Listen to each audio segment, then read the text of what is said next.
Good morning বন্ধুরা। দেখো চলে এসেছি রান্নাঘরে। আজকে শুক্রবার নিরামিষ, তো সেই নিরামিষ রান্নায় চলে এসেছি। তো একটা শাক করব, এই দেখো। তো এটাকে একটুখানি অনুষ্ঠান বাড়ির মতন নিরামিষ করব। তো চলো, তার জন্য কড়া বসিয়ে দিয়েছি দেখো। তো বন্ধু চলে গেল কড়াতে তেল। তো এই লাল শাক কিন্তু আমি পেঁয়াজ কুচিয়ে করি, পেঁয়াজ রসুন টসুন দিয়ে। তো আজকে সেটা একদমই নিরামিষ করব, শুক্রবার, আর শাক খাওয়া খুবই ভালো।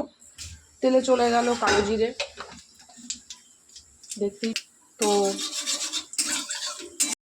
এইবার চলে যাবে শাক,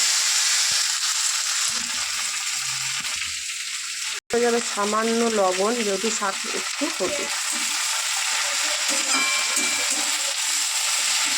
আর এটা মোটামুটি একটু হয়ে গেলে এর ওপর দিয়ে পোস্ত ছিটিয়ে দেওয়া হবে। তো দেখো এই হলো শাক।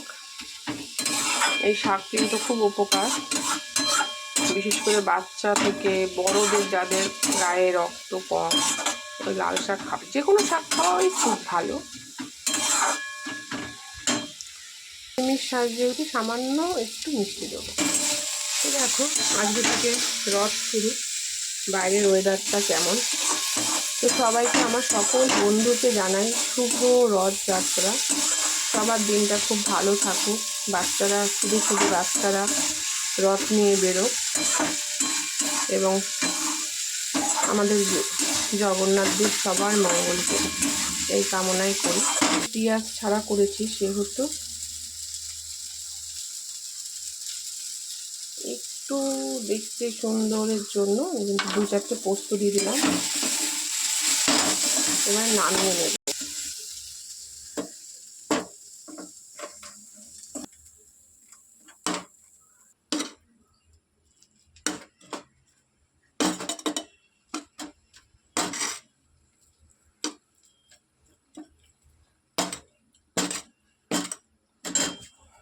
তো বন্ধু দেখতে সুন্দরের জন্য আমি আরেকটু গার্নিশ করে দেবো, পোস্ত ওপর দিক দিয়ে ছিটিয়ে দেবো।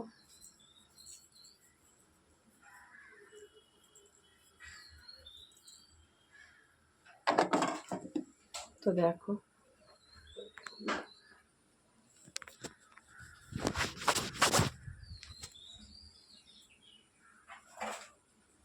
কেমন লাগছে বন্ধুরা, অবশ্যই কমেন্ট করো।